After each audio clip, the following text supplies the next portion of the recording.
Alright everybody, Baron here and welcome back to Totally Accurate Battle Simulator. So I have had a question that I've wanted to answer in this game for quite a while. Who is the best unit, or what is the best unit in tabs? Now to find out that answer, there's really only one thing to do, and that is to hold a March Madness tournament. Now, March Madness is going to end tomorrow where the college basketball teams all face off. There's 64 teams, and they all battle it out till the end to have one victor. We're going to do that here. So in order to do that, I'm going to show you what we're working with. There are 5 factions with 7 units for a total of 35. Now we've got to put these into a bracket to have a proper tournament, right? If you're not familiar, this is what a bracket looks like. You have to place the teams, and to do that, you have to seed them.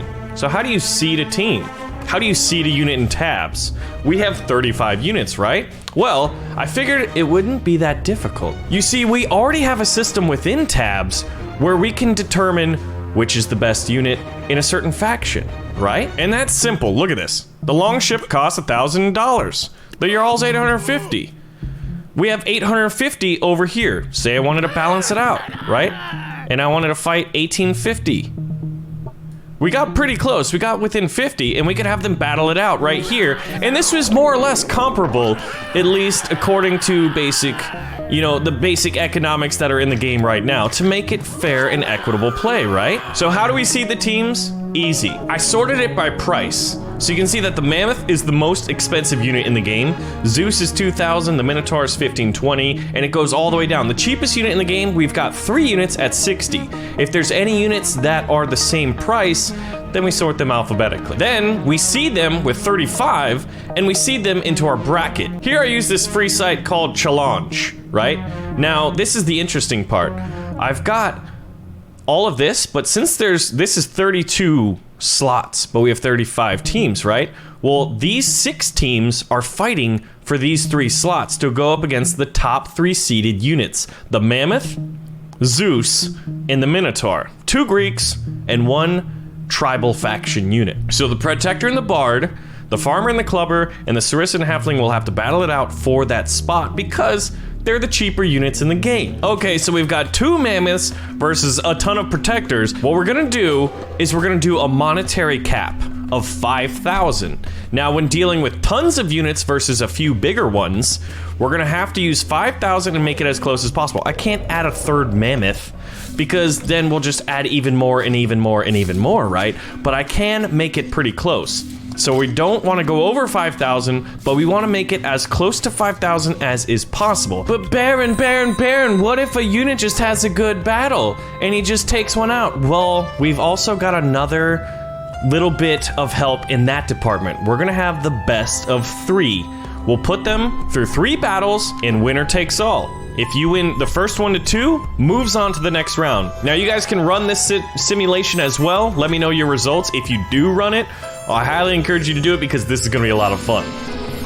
We bring you live to the first round match between the Farmers and the Clubbers, where the Farmers and the Clubbers each have 1 point. This is the 3rd and final battle here, so whoever wins it takes all and moves on to fight Zeus in round 2. So this is actually pretty cool because it feels like the game's tied up in the 4th quarter or the 2nd half, depending on what sports you want to talk about, or the 3rd period if you're a hockey fan. There's so many different ways to differentiate games, and we're gonna see who's gonna win. It actually looks like it was interesting.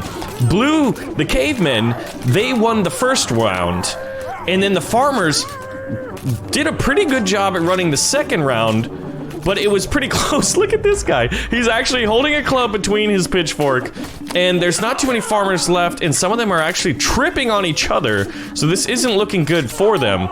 But you know what? They did a respectable job, and it seems like the only Farmers that are left alive are the ones that are not holding their pitchforks the right way. Now, that doesn't mean they're knocked out, but it's not looking good for them now. We bring you live to the end of the Sarissa versus Halfling game.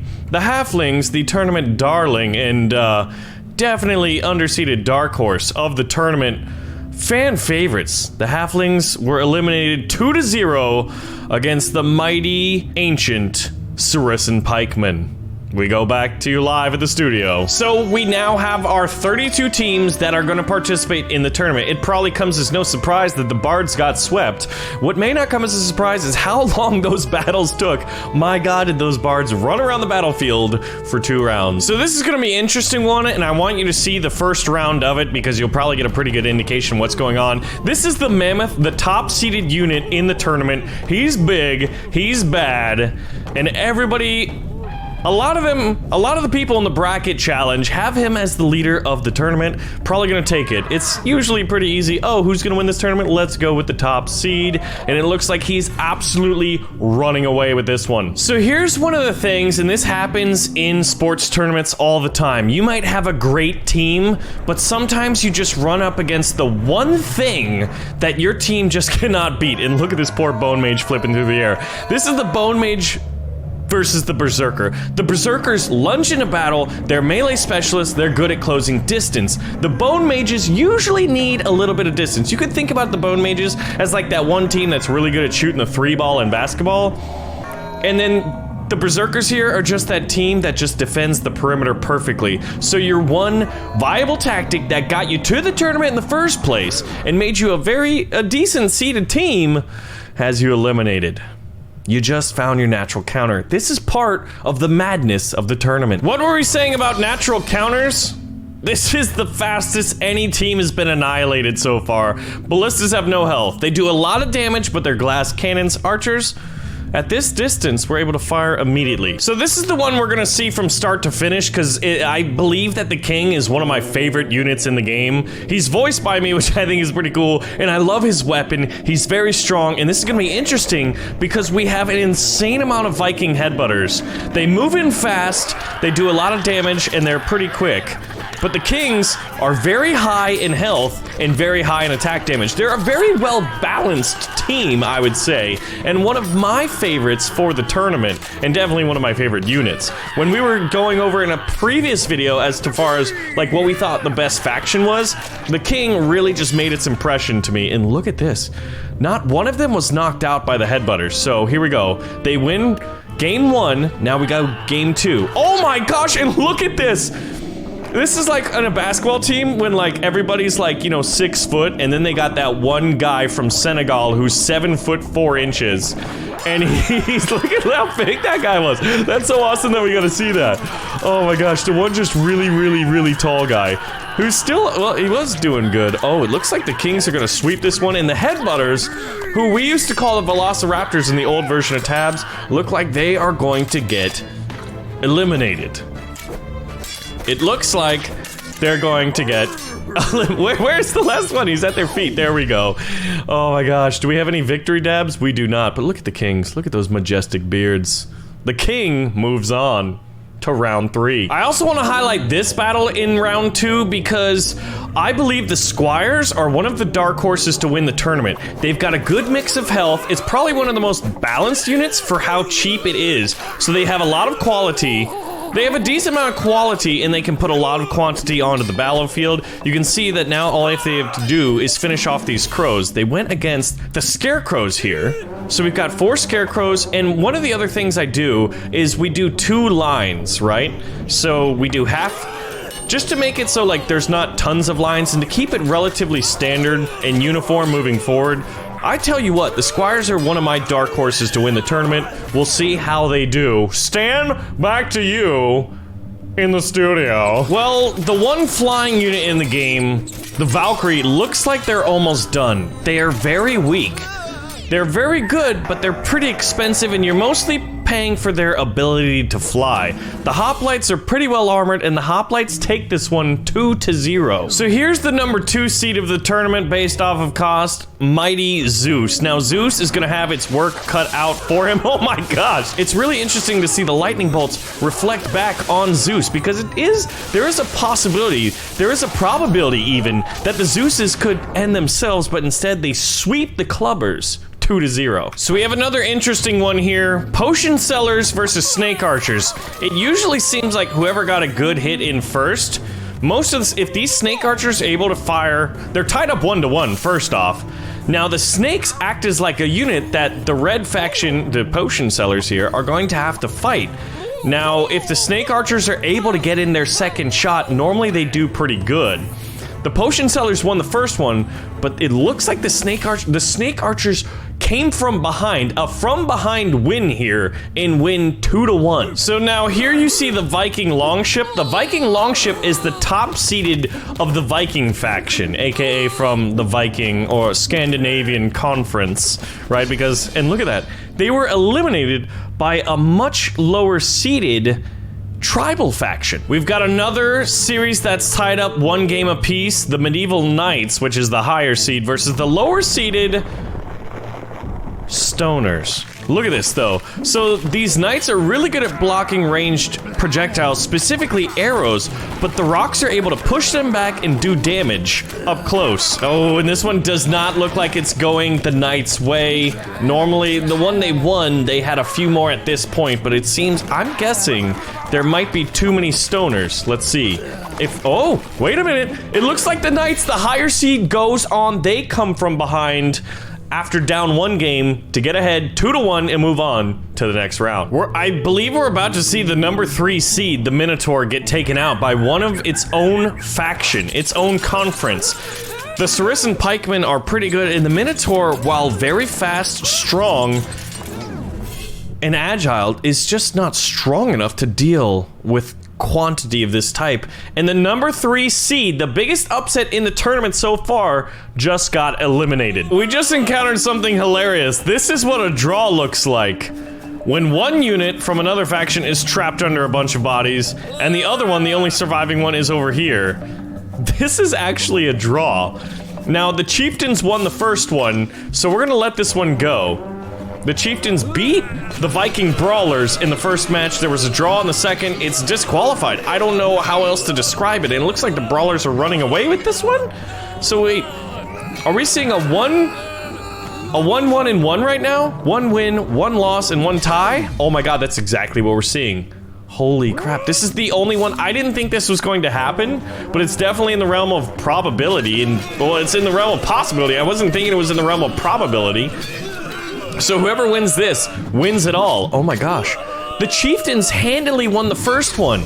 If they would have just ran away with the victory during that weird draw round, they would have been in the tournament. I would say this is one of the big surprises. I don't think this is a very good tactic. If you're a shield bearer and you're supposed to hold a shield, do not put it behind you. Guys, this one's actually tied up 1-1. We've got another one that's going down to the wire. Who's gonna win, shields or catapults? Place your bets. Well, the catapults win. Coming into the tournament today, and definitely at the beginning release of tabs, the Frost Archer was considered by far the best, and by some, even an overpowered unit. And here, the Jarls are cutting them down to size and knocking them out of the tournament. Round 2 is over. So here you can see the results of round 1 and round 2. Probably the biggest upset so far was when the 3-seeded Minotaur lost to the Saracens, which were a 30 seed. And the craziest one was actually the Chieftains versus the Brawlers, which actually had to go down to 4 games due to a draw. The Chieftains looked like they were winning it handily, and the Brawlers came from behind. So the Mammoth is like Duke in the NCAA basketball tournament. If you haven't heard of Duke and Zion Williamson and you watch or anything about sports, oh my gosh, this is gonna be the upside. Like, you've heard Duke and Zion Williamson, blah, blah, blah, blah. Zion Williamson is the Mammoth here. Now, Duke was knocked out of the tournament a little earlier, and it looks like that's exactly what's gonna happen here. This is the second biggest, or maybe even the biggest upset of the entire tournament. In round 3, number 1 seeded Mammoth goes down to the Berserker, losing 0-2. Speaking of natural counters, some teams just have that one team that's just gonna eliminate them. This is just perfect. This is poetry. The Haybalers, which is an anti-range specialist who faced off against wheelbarrows in the second round, are now facing archers in the third round and running away with it. The King just walked away with game 1 in this third round match between the 4th seeded King versus the 13th seeded Harvester, armed with those powerful scythes. And I really think that the King is definitely one of the best units in tabs, and they just walked away with this 2-0. This doesn't bode well for the Squires. So, oh, what? Are you kidding me? So there was one down over here and he finished him off and then it was a trap. Okay, so this one is interesting for me because these are two of my favorite teams. I love the hoplites. Just look at them. Well-balanced armor and attacking power. And then the Squires, which is probably pound for pound one of the best units in the game right now and definitely one of the best pound for pound melee fighters. So the Squires run away with game one at the last minute. It's like a buzzer-beating shot. But this time they're getting wrecked, it looks like. Squires versus hoplites. Squires, you did good. Oh, well, actually, hold on. It looks like... see, this is what I love about Totally Accurate Battle Simulator. You think you've got it figured out? Oh, this guy is retreating. You know the rule for Spartans? Go home with your shield or on top of it. You're not allowed to bring it with you, because that means you retreated. And these Squires are about to run you down, son. So this is what? The Michigan State Spartans versus the Deus Vult Crusaders over here? This guy's still running. Dread it. Run from it. Destiny still arrives. Number 2 seeded Zeus versus a whole bunch of snaky boys. Now, this just goes to show you how expensive snake archers truly are. Oh my gosh, are we gonna see another upset? Yeah, I think there's just too many snakes and Zeus doesn't have a lot of health. Are we gonna see another upset or does number 2 seeded Zeus go on? No, they get eliminated. They at least made it honest, but we have a huge upset alert. Number 2 seeded Zeus versus 15th seeded snake archers. Zeus eliminated 2-1. Back to you, Brian, in the studio. Speaking of natural counters, the 10th seeded knights are fighting the 26th seeded spear throwers here. Oh, that's not how you're supposed to hold your shield, although he did end up blocking one, which is hilarious. This one looks like the knights are gonna run away with it. So, the lower seeded darlings, a dark horse, the spear throwers here, had a pretty good tournament. They made it all the way to round 3. So one of the biggest surprises of the tournament so far is the 30th seeded Saracen Pikemen. Oh my god, not as surprising as the size of this man's head. So they actually had to face off with the 6 team, you know, the last 6 in the tournament. They had to fight their way into being in the 32 teams selected to go off in round 2, right? So they're the 30th seeded team. They're the lowest seeded team that's still in the tournament right now. And they are just kicking butt. They won game 1 against these Viking Brawlers who are seeded at 19. Because Brawlers are worth 220 money and Saracens are only worth 90. And they're about to sweep a higher team. The Saracens, 30th seed, finds their way into round 4. The quarterfinals. Upset alert, 6-seeded Catapult loses 2-0 to the Jarls. So round 3 of our Tabs March Madness is still just as surprising. Number 1 seeded Mammoth goes down to 7th seeded Berserker, and probably one of the most interesting things is the lowest seed from this round 1 has made it all the way to the quarterfinals where the Saracens took out the Brawlers 2-0. Alright, so we have number 7 seeded Berserkers versus the 25th seeded Haybalers. I think the Haybalers have a decent chance, although the Berserkers are able to close the ground fast and wielding 2 axes are able to chop up. It doesn't matter how much armor you have. If you have a few weak spots, it looks like the Berserkers are gonna be able to get in here, sweep the Haybalers. It looks like this is going 2-0, boys. Yep, and here's the end of the Haybalers. 25th seed, made it all the way to the quarterfinals. That's pretty respectable. They did very well for the farmer faction. So it's treason then. The Kings are finding a very familiar foe, one they've had to face in conference play quite a lot this season. The Squires are fighting against the King. The King is the 4 seed, this is the highest seeded team still in the tournament at this point, but the Squires are one of the dark horse teams that many think could still win the tournament. They've taken down 2 of the Kings. Oh my gosh, are we really gonna see the 4th seed get eliminated? The Squires win game 1, I would say relatively handily. So here we go. 3 Kings, Squires up game 1. What's gonna happen here? Oh my gosh, one of the kings was walking on the other guy's Zweihander and kicked him in the face.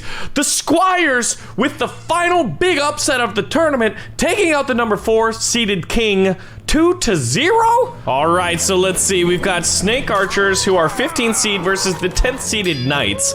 Now, the Snakes are really good at harassing a unit, but they're not really good at taking down heavily armored and high health units like the Knights seem to be. The king has been eliminated, so it is up to the Knights to represent their faction, the medieval faction, in the semi-finals. Maybe Alexander the Great was onto something when he decided, instead of using hoplites, let's just get a bunch of long pointy sticks, and then, you know what? Go straight at the enemy. So the Saracens, the lowest ranked team so far, other than the Squire. The Squires are 28th, the Saracens are 30th, and from that first initial round, they're going up against the powerful Jarls. But look at how many Saracen Pikemen there are.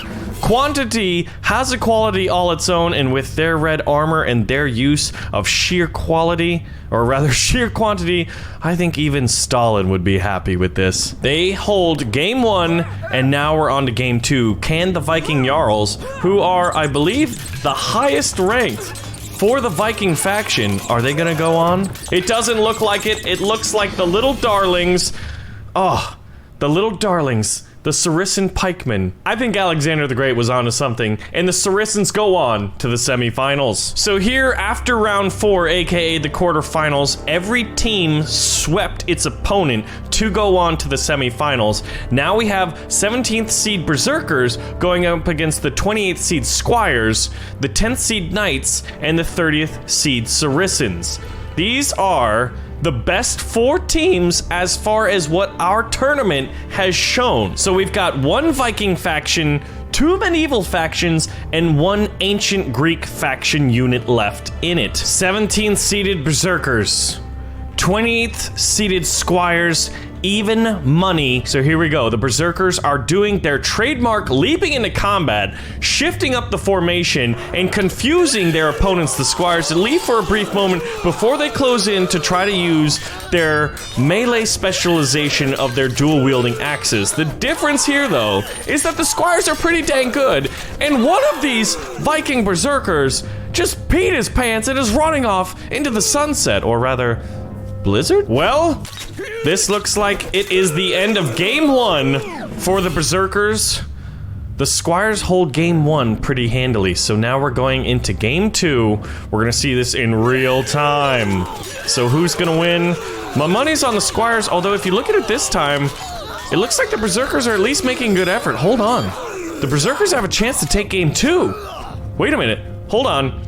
The Squires won on that side. The Berserkers look like they've won on this time, and one of the Berserkers came from the grave and is looking like he's trying to do it. He's holding 1 axe. He's like, I have so much confidence in my team. I'm gonna hold 1 hand behind my back. It didn't work out very well for them, and it looks like the Berserkers go down in the semifinals to the Squires. Here we go. Even number of money for the Saracens and the Knights.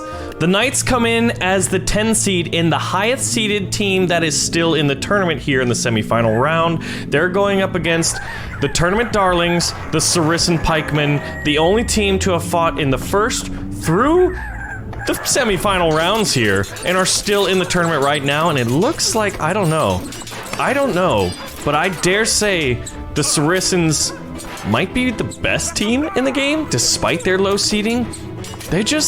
They're pretty good, although, actually, hold on. The Knights might be turning us around. They do have those big shields. There's only 1 left, though. I guess this one wasn't as one-sided as I thought it was. He keeps getting smacked in the back, but he's got that pretty strong armor. It looks like plate mail. He might even have some train mail under it. He's got that giant shield, and he's got a sword. If he could just use the sword! What are you doing over here? I'm not dead yet. I'm getting better. All right, so the Saracens take round 1. Let's see if the Knights can do anything against them. Every game the Saracens have played in have been an upset except for their first one where they took out the halflings. I guess it's only fair that if they took out the halflings, those cute little furry-feeted shortcut to mushrooms. It's only fair. The knights go down. The semi-final rounds are over. So here we have it. We now have an idea of who the 2 best units might be. We still have to fight. You know what? We're gonna do a round of 5 for that because I'm wondering if it's gonna be so close that we just need to do it. Now, we still have the bronze match, which we're gonna do right now. We've got to determine who's the 3rd best unit in tabs. All right, so to leave nothing for chance, we're actually going to, I think, it's a boring looking level, but we don't want to leave anything to chance right now. So we're on a map where the world is flat. Well, I guess the ground is flat. We've got knights versus berserkers for the 3rd place in the bronze medal. In these berserkers, they've got to represent their team. They are the last of the Viking faction, and they've taken this one 1-0. Let's go into game 2. Game 2, knights versus Vikings. Oh, wow. That was a pretty quick move by the knights to turn around and address the Viking lunge. But these Vikings, you gotta remember, they're melee specialists. They're good at hacking up special units. Remember, the Berserkers were the unit that took out the top-seeded team, the Mammoths, in this tournament. And it looks like the Berserkers win the bronze medal. You know what? I think that the Vikings could be pretty happy with their performance in this tournament. So here we have it, the grand finale, the final match. Who is going to be crowned the best unit in Totally Accurate Battle Simulator? The Squires from the medieval faction or the Saracen Pikemen from the ancient faction? We even have a guy with a small head. Well, I guess it's regular size. Different height, different stature. They're all here for the same reason. The gold medal. The big enchilada, the burrito with guacamole for free. Who's gonna win? They're both, oh my gosh, really? This is nuts. This isn't even close right now. The Squires are just getting wrecked. Now remember, we're going to do out of 5. So the Saracens take game 1. Now what if we do this one? I think we might have to do a little bit of a formation change. I'm tempted to try 1 giant line versus 1 giant line instead of the double stacked lines. I still think the Saracens are a pretty good counter to the Knights. I think the only unit that probably could have taken down the Saracens, which they just didn't meet in the tournament, is a ranged unit. If they would have met the archers or the spear throwers or the stoners, I don't think they would be here today. So here we go. If the Squires are getting knocked out here in game 3, then there's definitely gonna be a formation change. Oh my gosh, this is crazy. We're gonna see a what-if scenario right now because it looks like the Saracens are about to win their first tournament in tabs in our first tournament. By the way, if you guys have any custom tournament ideas you wanna see, let me know, because right now we are interviewing the crowning champions, the Saracen Pikemens. Tell us a little bit about your journey. All right, what about you? Tell us a little bit about your journey. Well, you see here that Alexander the Great, well, you know what, he's not with us anymore, so we just had to go out here and represent it. And besides, Zeus got smited by a bunch of snakes. And Indiana Jones doesn't like snakes, so we felt it was only fitting that we came out here and we took the W. So here they are. Oh my gosh, that's so fitting with his tiny head. Third place Berserker, which came into the tournament as the 17th seed, made it all the way to the bronze match. The Saracen Pikemen, the 30th seed, the lowest seeded unit to make it, well, I guess they won.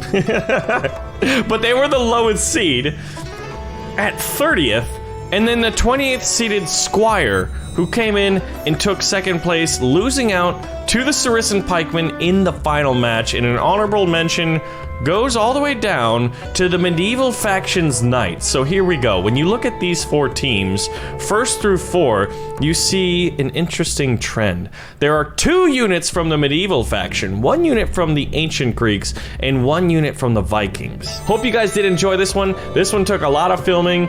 It's a lot of work, and it was so much fun. If you enjoyed it, let me know, and I'll see you guys in the next video. Bye-bye.